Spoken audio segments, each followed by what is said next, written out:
एक बार अपनी मुख रचना को पवित्र करने के लिए सब मिलकर ऊंची और मीठी स्वर से बोले जय लिंक बंद करवा रहा हूँ कमेंट लाइट में। आज सब प्रेमी बहुत प्रसन्न है कि आज इस कुटिया की सालगिरह मनाई जा रही है और सभी प्रेमी दूर दूर से चलकर आए हैं सतगुरु की प्रसन्नता पाने के लिए।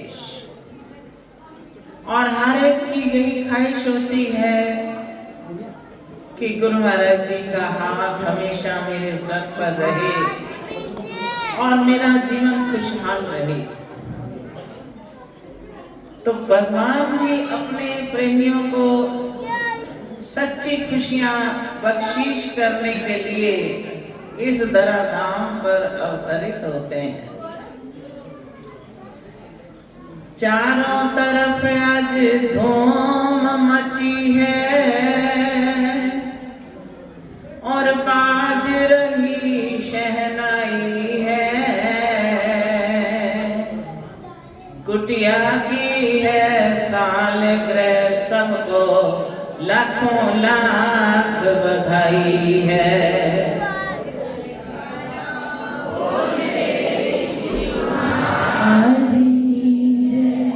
दूर दूर से प्रेमी आए प्रभु के दर्शन पाने को। भक्ति भर के मन अपने में सतगुरु के रिझाने को।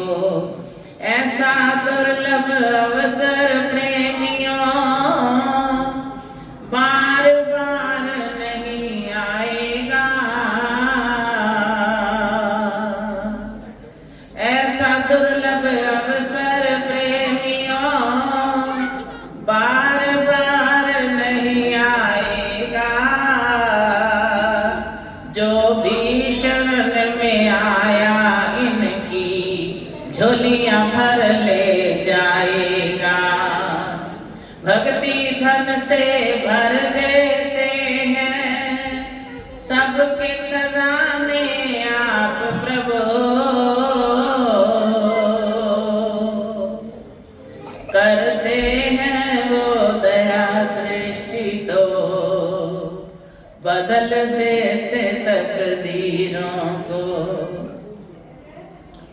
प्रेमी जन अपने प्रभु के दर्शन करने बड़े चाव से आते हैं कि आज मेरे सतगुरु कितने प्यारे लग रहे हैं, कितने सुंदर लग रहे हैं। इनकी मनमोहक छवि को अपने हृदय में बसा। तो भगवान भी युग युग में अपने भक्तों की खातिर नर रूप धारण करके आते हैं। जब प्रभु श्री रामचंद्र जी महाराज इस धराधाम पर अवतरित हुए तो एक बार अयोध्या वासी कहते हैं प्रभु अब हम तो आपके चरणों में आ गए। हमेशा हमें आपका सुंदर दीदार होता है, अब हमें और कुछ भी करने की आवश्यकता नहीं। मगर भगवान कैसे अपने प्रेमियों को सन्मार्ग दिखाते हैं और किस प्रकार उनको भक्ति की राह पर चलाते हैं। आप श्री रामायण में ये शब्द सब पढ़ते ही होंगे कि भगवान फरमाते हैं ऐ अयोध्या वासियों कबहु नर करुणा नर देहि देत ईश बिन हेत सनेहि। नर्तन भव बारिद कर बेरो सन्मुख मरुत अनुग्रह मेरो।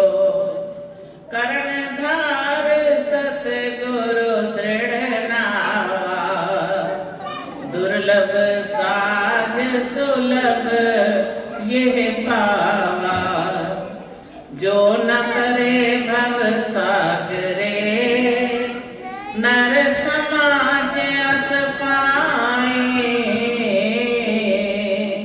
सोकृत निंदक मंदमती, आत्महीन गति जाए। तो भगवान ने जब सुना कि ये सब कर्म धर्म छोड़ने के लिए तैयार बैठे हैं, कि हमें कर्म करने की आवश्यकता नहीं, तो सबको बिठा लिया अपने पास और कैसा सुंदर भक्ति का उपदेश दिया कि ए अयोध्या वासियों, जब कभी भगवान की इस जीवात्मा पर दया उतरती है तो वो हमें नर तन बख्शिश करता है, कि नर तन में आकर ही हम भक्ति कर सकते हैं। अब तुम्हें प्रभु ने मानव चोला दिया है, फिर इस चोले में क्या मिल सकता है? नर तन भव बारिद कर मेरो, सन्मुख मरुत अनुग्रह मेरो। ये मनुष्य चोला जो है, भव से पार उतरने के लिए प्रभु ने तुम्हें बेड़ा दिया है, और मेरी अनुकूल वायु, मेरी दया अनुकूल वायु है, तो वो हर वक्त आप पर बरस रही है। प्रेमियों पर भगवान की दया जब बरसती है तो उनकी खुशी का भी कोई ठिकाना नहीं होता। कर्णधार सतगुरु दृढ़ नावा, दुर्लभ साज सुलभ ये पावा। सतगुरु जो है वो हमारी इस भव सागर की नैया को पार लगाने के लिए मल्लाहा है।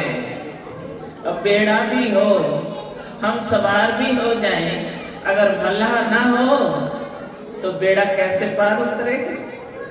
तो बेड़ा पार उतारने के लिए स्वयं वो मल्लाह बनकर आते हैं। दुर्लभ साई सुलभ ये पावा। ये सारे दुर्लभ संयोग अगर जीव के लिए बन जाएं, फिर भी जो कर्म नहीं करता, जो न तरे भव सागरे, नर समाज अस पाए। ऐसा दुर्लभ संयोग प्राप्त होने पर भी जो अपने तरने का यत्न नहीं करता, भगवान के बताए हुए मार्ग पर नहीं चलता, तो उसके लिए क्या लिखा है कि सोकृत निंदक मंदमती, आत्महीन गति जाए। अगर प्रभु की भक्ति में रुचि नहीं तो उसके कितने दर्जे दे दिए भगवान ने कि वो कृतघ्न है। कृतघ्न किसको कहते हैं? जो किसी के उपकार किए हुए को ना जाने, कि भगवान कितने उपकार हम पर कर रहे हैं। मानव चोला दिया, अपनी शरण दी, सुंदर नाम दिया, फिर हमारे लिए सत्संग का भंडार खोला। इतनी दया उन्होंने करी, अगर फिर भी हम प्रयत्न नहीं करते तो फिर कृतघ्न है या नहीं? निंदा किसकी होती है कि इतने सुंदर अवसर मिलने पर भी इनको अभी तक जागृति नहीं। मंदमती कहते हैं कि जिसको बार बार समझाया जाए, बार बार समझाया जाए, ना समझे, हम कहते हैं क्या इसकी तो बुद्धि नहीं है, मंदमती है। तो महापुरुष हमें बार बार भक्ति का उपदेश देते हैं, बार बार हमें प्रेरित करते हैं कि ए प्रेमियों, ये दुनिया हमारी अपनी नहीं जिसमें हम लिपट हैं। ये दुनिया साथ छोड़ जाने वाली है, एक दिन इससे किनारा करना पड़ेगा। जो अपनी वस्तु है उसको भी अपना लो, संसार में रहो, खुशहाल रहो, हर चीज इस्तेमाल करो, जीवन खुशियों से बिताओ, लेकिन प्रभु का नाम हर पल अपने हृदय में बसाओ। जब ऐसा करेंगे तो हमारा जीवन स्वर्णिम होगा। वरना ये दुनिया जिसको हम अपना मानते हैं, माता पिता बहन भाई कुटुंब परिवार बाल बच्चे मित्र, आगे का साथी कोई भी नहीं है, सारे यहीं के साथी हैं। तो भगवान फरमाते हैं कि जब ये तेरे साथी नहीं तो तू इनमें लिपटा हुआ किस लिए है? क्यों अपनी सूरत को फंसाया हुआ है? कम से कम मालिक का ध्यान तो कर ले। जब हम थोड़ी देर भी मालिक का ध्यान करते हैं, फिर सारा दिन संसार के कार्य करते रहें, वो छवि हमारे हृदय में हर पल बसी रहे। वरना दुनिया कितनी स्वार्थी है। श्री रामायण में लिखा है कि स्वार्थ मीत सकल जग माही, सपने ओ सुख परमारथ नाही, हेतु रहत जग युग उपकारी, तुम तुम्हार सेवक असुरारी। श्री रामायण में ये शब्द लिखा है कि सारी दुनिया स्वार्थ की है। स्वार्थ मीत सकल जग माही, सारे संसार के अंदर स्वार्थ की प्रीत करने वाले तो बहुत हैं, जिनमें सुख और शांति है ही नहीं। सपने और सुख परमार्थ नहीं। अगर परमार्थ नहीं तो सपने में भी सुख हासिल नहीं हो सकता। फिर कौन है सच्चे हितैषी? ये भी प्रश्न हमारे मन में उठता है। उसका भी हमें साथ साथ उन्होंने सार बतला दिया कि हेतु रहत जग युग उपकारी। अगर सच्चे हितैषी हैं तो समय के संत सतगुरु हैं, जो हमारी रूह का भला चाहते हैं। तुम तुम्हार सेवक असुरारी। हे प्रभु, या तो आप हो या आपके प्रेमी हैं, संत जन हैं, जो हमें दिन रात ये उपदेश देते हैं, संदेश देते हैं और हमें भक्ति पथ पर चलाते हैं। वरना दुनिया की प्रीत तो कैसी है। एक बार एक घास बेचने वाला घसियारा था, तो उसके घर एक लड़का पैदा हुआ जो शरीर से अपाहिज था। अब पिछले कर्म ही जीव के साथ साथ चलते हैं। अब जन्म से ही वो बच्चा, शरीर जो था उसका पूरा काम नहीं करता था, अपाहिज था। अब 2-3 साल का हुआ बच्चा तो माता पिता सोचते हैं कि ये काम तो कर नहीं सकता, बड़ा होके हमारे क्या काम आएगा। अब दुनिया की प्रीत जो है वो केवल शरीर की प्रीत है, स्वार्थ की प्रीत है। तो आपस में सलाह करते हैं कि क्यों ना इसको किसी संत के आश्रम पर छोड़ दिया जाए। मगर वो क्या जाने, संत है पीर इलाही जग में, जो बदल देते तकदीरों को। लिखी हमारी मस्तक रेखा, बदल देते लकीरों को। अब वो क्या जाने कि संत ना जाने क्या से क्या तकदीर ही बदल देते हैं। अब वो छोड़ने आए बच्चे को तो अब अपनी समझ में आ गया, 4-5 साल का हो गया। तो आकर कहते हैं, महाराज इस बेटे को यहाँ रख लो, ये हमारे काम का तो है नहीं। अब संतों ने अपनी दिव्य दृष्टि से जब देखा कि ये लड़का तो बड़ा संस्कारी है, बड़ा भक्तिवंत है, उन्होंने अपनी गोद में लिया, उसको प्यार किया और कहने लगे कि इसको हमारे पास छोड़ जाओ। वहीं छोड़ दिया। वो उसको खिलाने पिलाने लगे। जैसे ही थोड़ा सा और बड़ा हुआ, कहते हैं बेटा थोड़ी थोड़ी कोई सेवा कर लिया कर। अब चल नहीं सकता था लेकिन वो जैसे तैसे सेवा में शुरू हो गया।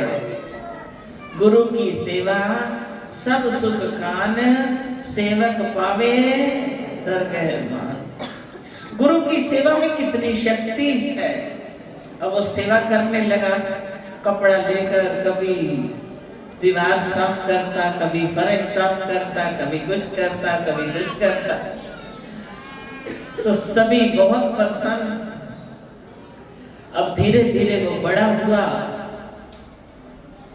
बड़ा जैसे जैसे होता गया, उसकी माथे की लकीरें बदलती गई। उसका शरीर धीरे धीरे सेवा करते करते स्वस्थ होता गया। जब 17-18 वर्ष का हुआ तो बिल्कुल उसका सारा शरीर ऐसे स्वस्थ हो गया कि मानो उसकी काया ही कल्प हो। तो उसको फिर उन संतों ने अपने पास बुलाया कि बेटा, तुम रोज बड़े ध्यान से वचनों को सुनते हो और हमें ऐसा लगता है कि एक एक वचन तुम्हारे हृदय में उतर जाता है। अब वो हाथ जोड़कर प्रार्थना करता है, महाराज ये तो सारी आपकी कृपा है, आपकी दया है।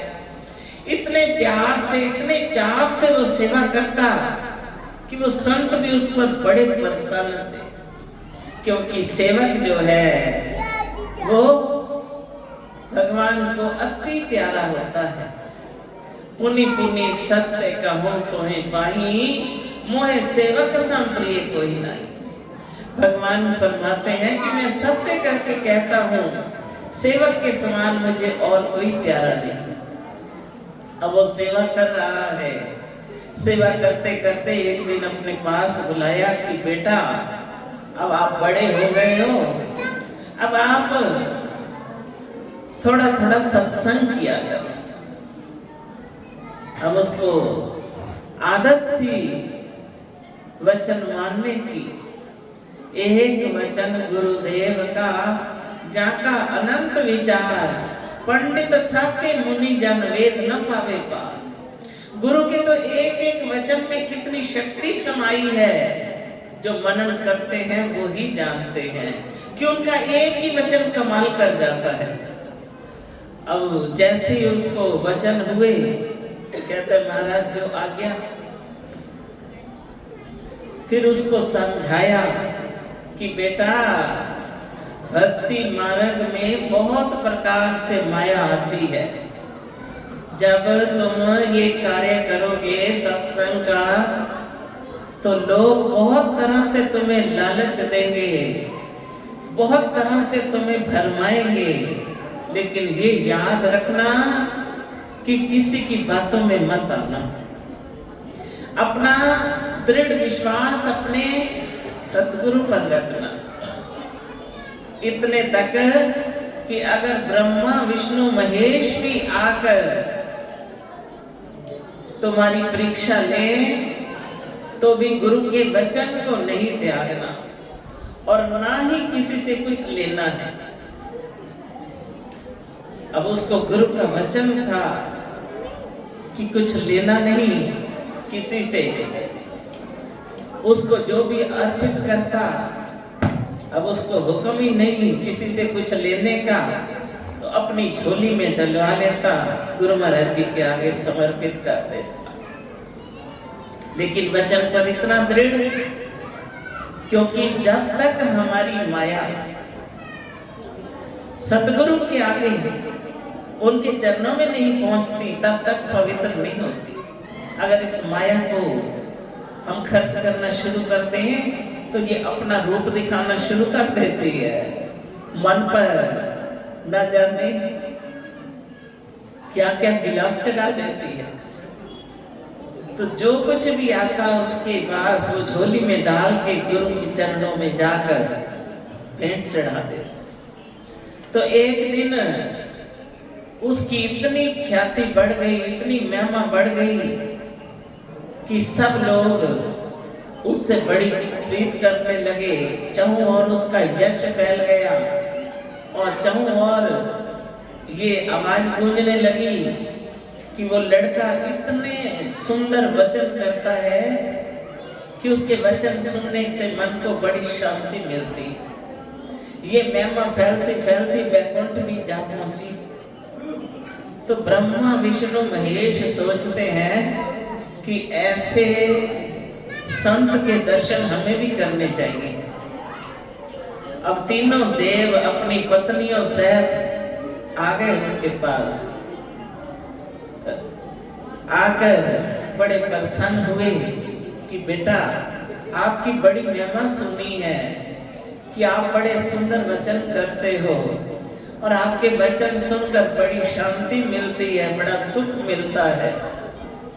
उसने हाथ जोड़ दिए, कहने लगे ये तो मेरे गुरुदेव की कृपा है, मेरा कुछ नहीं। फिर कहते हैं बेटा हम आए हैं तो तुम मांगो, जो कुछ मांगो, आज हम आपको सब कुछ देने को तैयार हैं। सारी त्रैलोकी का सुख, हीरे मोती जवाहर, जो भी तुम चाहो आज मांग लो। कहता नहीं मुझे कुछ नहीं चाहिए। तो तीनों देव कहते हैं भी ऐसे खाली तो हम जाते नहीं, जहां भी जाते हैं कुछ ना कुछ देकर आते हैं। कहने लगा नहीं मुझे और कुछ नहीं चाहिए, अगर आप देना चाहते हो तो वो दो जो मैं मांगूंगा। कहने लगे मांगो, हम तो कह रहे हैं कुछ मांगो। तो लड़का कहता है कि मुझे और कुछ नहीं चाहिए, देना है तो अपना आशीर्वाद हमें देकर वापस वैकुंठ को लौट जाओ।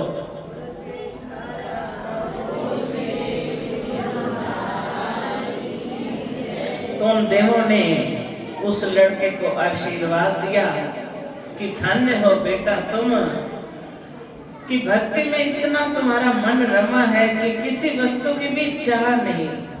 चाह गई चिंता मिटी, मनवा बेपरवाह, जिसको कछु न चाहिए सोई शहंशाह। जिसके मन में कोई चाहना ही नहीं, कोई इच्छा ही नहीं, तो उसकी सारी चिंताएं ही दूर हो जाती हैं। सारा संसार चिंताओं में घिरा है, किस लिए? आज ये वस्तु चाहिए, आज ये चाहिए, ये चाहिए, ये इच्छा पूरी हो जाए, इसी चिंता में सारा संसार घिरा हुआ है। तो जिसके दिल में कोई चाहना ही नहीं, उसको चिंता कैसी? चिंता तो सतनाम की और न चितवे दास।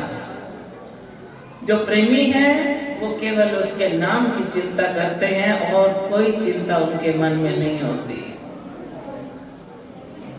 तो वो तो वापस लौट गए, लेकिन गुरुदेव के चरणों में आकर उसने विनय की कि महाराज आज तो बहुत प्रकार से माया आई, लेकिन आपके वचन में इतनी प्रबल शक्ति है कि वो देव भी मेरा कुछ बिगाड़ नहीं सकते। आपकी दया से ही उनका आशीर्वाद मैंने प्राप्त किया, लेकिन अब आपके वचनों के साए में चलने से ही मुझे ये सब प्राप्त हुआ और आपके चरणों वचनों पर चलने से ही मेरा जीवन संवर गया। तो बताओ कि जिसको माता पिता ने भी ठुकरा दिया कि ये हमारे किस काम का, जब वो उनके दर पर आया तो उन्होंने कैसी तकदीरें बदल दी। ऐसे ही जो दृढ़ विश्वास करता है, जिसको पूर्ण विश्वास है कि मेरे गुरु महाराज सब कुछ करेंगे, तो वो कैसे उनसे दूर रह सकते हैं। अभी हमारे दरबार के एक बुजुर्ग महात्मा जी जो कि शांति भवन में सेवा किया करते थे, कुछ दिन पहले ही वो श्री गुरु महाराज जी के चरणों में लीन हुए। तो जब हमारे श्री पंचम पातशाही महाराज जी की सेहत बहुत सुकोमल, बहुत नाकाज हो गई, उस वक्त श्री कार में विराजमान कर सब आनंदपुर वासी जो भी और बाहर से आए हुए प्रेमी थे, सबको दर्शन हेतु बाहर सड़क पर बुलाया हुआ था कि अभी श्री कार निकलेगी तो सभी प्रेमी श्री कार में प्रभु जी के सुंदर दर्शन कर। अब प्रोग्राम बनाया उन्होंने कि श्रीकार मंदिरों में होकर और फिर भक्त्यानियों की तरफ से होकर बस अड्डे की तरफ चली जाएगी। उधर शांति भवन वाले महात्मा जी को शुरू से जब ये सेवा सौंपी गई तो श्री पंचम पातशाही महाराज जी ने ये आज्ञा प्रदान की कि आपने इसी मंदिर में ही रहना है और कहीं नहीं आना, और हम स्वयं तुम्हारे पास चलकर आया करेंगे।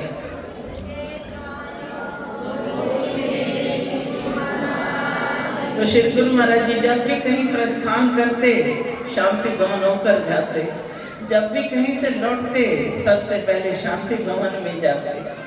जो वायदा किया था उस वायदे को पूरा निभाते। तो उस दिन वो महात्मा जी सोचते हैं कि आज मैं तो दर्शन नहीं कर पाऊंगा, क्योंकि मुझे आज्ञा है कि शांति भवन से बाहर नहीं जाना, लेकिन आज तो श्रीकार मंदिरों से होकर बस अड्डे की तरफ जा रही है, मुझे तो दर्शन नहीं होंगे। वहीं बैठ गए ध्यान लगाकर कि अच्छा प्रभु, जो आपकी मौज, जैसे आपकी मौज है आप वही करो। लेकिन आपने वायदा किया था कि हम हमेशा तुझे मिलकर जाएंगे, लेकिन आज तो आप भी मौन हो, किसी को वचन नहीं करो। लेकिन प्रेमियों की पुकार, हृदय की तार कैसी जुड़ी होती है कि जब श्रीकार निकलने लगी तो सरोवर के पास इधर रास्ता ही बंद हो गया। इतनी संगत कि पूरी सड़क ही संगत से भर गई। श्रीकार को शांति भवन जाना पड़ा। शांति भवन जाकर हॉर्न बजाया तो महात्मा जी ध्यान पर बैठे थे। क्या देखते हैं कि श्री गुरु महाराज जी तो शांति भवन में, श्रीकार शांति भवन में आ गई। उठे, दर्शन किए, दंडवत की, हार पीतांबर चढ़ाया कि स्वामी जी हम सुनते थे लेकिन दिलों की पुकार झटी आपके पास पहुंच जाती है। हमने कोई संदेश भी नहीं भेजा, लेकिन आप बिना प्रोग्राम बनाए ही यहाँ आपने कृपा फरमा दी, दर्शन दे दिए। ऐसी है प्रेमियों की लगन कि जिसके मन में दृढ़ लगन है और जो उनके वचन पर अटल है, वो वचन पर अटल थे कि जो वचन है उन वचनों से बाहर नहीं जाना। तो कैसे भगवान को उनके पास चलकर आना पड़ा। प्रेमी ढूंढते हैं भगवान को, तो भगवान ढूंढते हैं अपने प्रेमियों को कि हमारे प्रेमी कहाँ हमें पुकार रहे हैं। तो सच जहां जहां भी उनका डेरा है, जहां जहां वो विराजते हैं, वो अपने प्रेमियों की प्रेम पुकारों को सुनकर उनकी भावनाओं को पूरा करने के लिए ऐसी रचना रचाते हैं। तो इसलिए जिस स्थान पर आप बैठे हो, इस स्थान ने ना जाने कितने वर्ष तप किया है, कितने वर्षों से इस धरती की पुकार थी कि कौन सा दिन होगा जब प्रभु इस धरा धाम पर आकर चरण छुआएंगे। जब धरती करे पुकार संत जन तारन आते हैं, जब धरती करे पुकार संत जन तारन आते हैं। धरती भी जब पुकारती है तो महापुरुषों को उस धरती पर आना ही पड़ता है। प्रेमियों की पुकारों को भी सुनकर वो दौड़े चले आते हैं और धरती की पुकार को सुनकर भी दौड़े चले आते हैं। तो आज 10 वर्ष हो गए यहाँ श्री सतगुरु दाता दयाल जी को विराजमान हुए। तो आज सभी प्रेमी इस कुटिया की सालगिरह मना रहे हैं, एनिवर्सरी मना रहे हैं। तो आज हम श्री गुरु महाराज जी के चरण कमलों में लाखों लाख बधाइयां भेंट करते हैं कि प्रभु आप हमारे लिए वर्षों से फर्शों पर आए और यहाँ आकर आपने डेरा लगाया, तो रोज रोज हमें अमृत पिला रहे हो। ऐसा अमृत हमेशा हमें पिलाते रहना। बोलो जयकारा।